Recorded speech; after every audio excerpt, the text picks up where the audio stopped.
When you spend time with animals, you realise that they all have their own unique personalities, and I think that goes a long way to really caring a little bit more and inciting a real compassion for animals.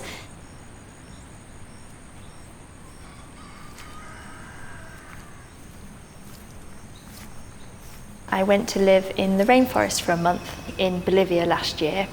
The exhibition showcases all the artwork that I did on my artist residency to raise money and awareness for CIWY Animal Sanctuary out in Bolivia, and to also exhibit the artwork in a place that is also a sanctuary for nature at Walthamstow Wetlands.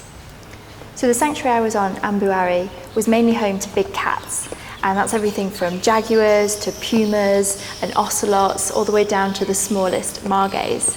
And they have plenty of space in the jungle where the cats can kind of roam free. Up here is little Rio.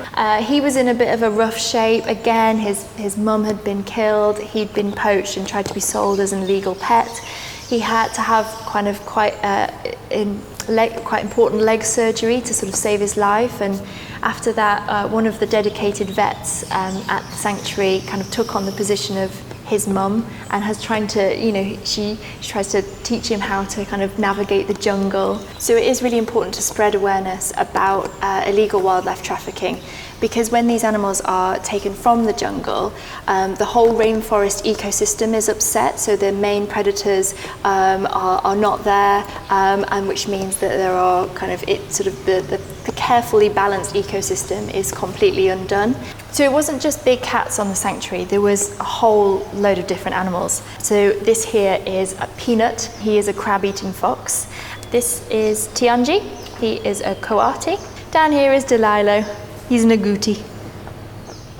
This big guy here, that is Matt Damon. He is a rhea, which is kind of a smaller ostrich. He was a little bit smelly, but he was very affectionate and he would always come and greet you when you were on your way out of camp. He's a sweetheart. This here is Titus the tapir.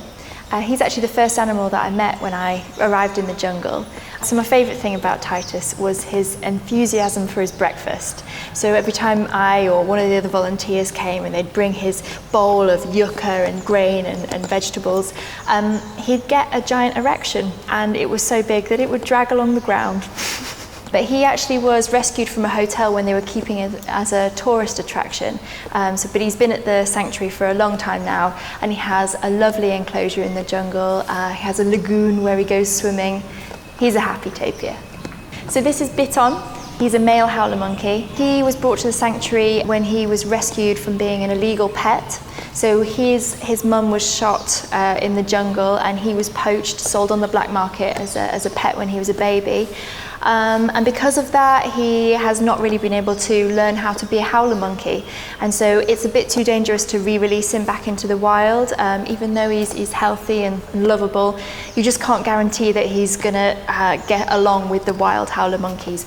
So I took my sketchbook up into the treetops. I spent some time with Biton up there, and we did some drawing of him. So when he was a little bit stiller, I could get some more realised sketches. But what I was really interested in was his hands. They were just like ours, basically. I'm doing this to raise some money for the animal sanctuary in Bolivia. So there's a whole bunch of prints available, both here and online as well. And all the profits will be going to, CIWY in Bolivia, but then with a little bit donated to Walthamstow Wetlands. Hopefully through this exhibition and the stories that I've told, people might care just that little bit more.